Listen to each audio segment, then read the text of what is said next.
Сегодня опять приступ. Закинулась таблетками. Выживаю.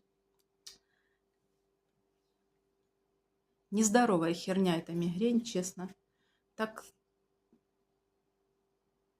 выснаживает. Как по-русски сказать? Как правильно сказать? Выснаживает.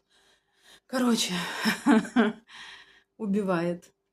Ты не можешь ничего делать, потому что это болит. И независимо от того, что ты делал перед этим. Бухнул, курнул, много спал, много ел, много двигался, жарко, холодно. От любой херни может быть приступ. Съел шоколадку — приступ. Не съел шоколадку — тоже приступ. Короче, благо есть таблетки. Закинулась. Сейчас попробую сходить в магазин, купить себе фаршика.